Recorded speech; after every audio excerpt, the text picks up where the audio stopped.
السلام عليكم ورحمة الله وبركاته. ازيكم؟ عاملين ايه؟ يا رب تكونوا في احسن صحة وفي احسن حال.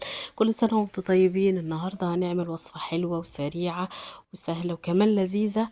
خلاص، من بواقي الفراخ اللي عندنا في البيت. عندنا الفراخ والولاد غضبانين عليها وكده، واتركنت بقى زي ما اتركنت عندي كام يوم. فقلت ان انا اعمل لها اعادة تدوير في حاجة لذيذة الولاد بتحبها جدا.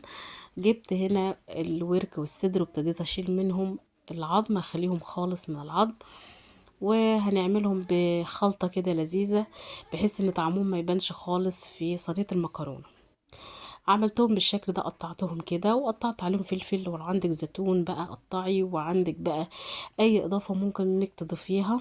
خلاص، انا كان عندي الفلفل اكتفيت بيه، وبالشكل ده كده هو قرن كده وبس.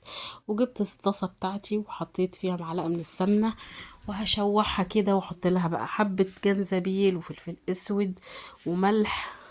خلاص، وهنبتدي ان احنا نشوحهم شويه بالشكل ده. طبعا مجرد انها ما اتشوحت بس طعمها بقى بجد في منتهى الجمال. شوحناهم كده وهنركنهم بقى على جنب.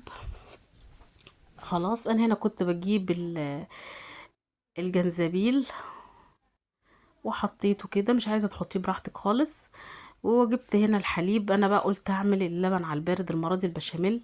جبت كيلو لبن، يعني حطيت كيلو الا ربع لبن وربع كيلو من الميه، وجبت اربع معالق من الدقيق زي ما انتوا شايفين، وابتديت ان انا اقلبهم كده على البارد البشاميل عشان ما ياخدش كميه سمنه كتيره او زبده كتيره. حطيت ملح وفلفل اسود، طبعا الملح ده حسب الرغبه بتاعتك انتي. وهبتدي ان انا ادوبه لحد ما يعمل فقاقيع كده، ويبتدي ان هو يبقبق في الدقيق، يبقبق بالشكل اكنك بتعملي مهلبيه عادي يعني، بس مهلبيه بالدقيق وحادقه. ونزلت معلقتين السمنه في الاخر خالص كده، وطبعا كان عندي حبه قشطه رحت حطاهم، بس هي ايه ما جتش معاكم. بجد البشاميل على البر يعني اللي هو اللي انا عاملاه بالطريقه دي طعمه ما يختلفش خالص عن البشاميل العادي اللي احنا بنعمله. وجبت الفراخ بقى اللي انا كنت مشوحاها بالشكل ده، ونزلت بيها على المكرونه. دي مكرونه اللي هي الصغيره خالص، ممكن انك تسلقيها عادي وتعمليها مفيش اي مشكله.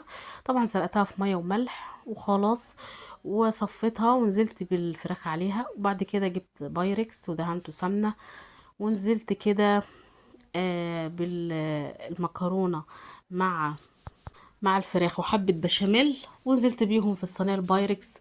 وحطيت على الوش مكرونة، حطيت على الوش جبنة قصدي موتزاريلا وحبة بشاميل. وبعد كده نزلت بحبة جبنة موتزاريلا تاني على الوش بالشكل ده كده. البشاميل بتاع الفراخ النجرسكو ده بيبقى خفيف شوية. ودخلتها يا دوبك، ما خدتش وقت خالص، طلعت بالجمال ده. وبألف هنا وشفا على قلبكم.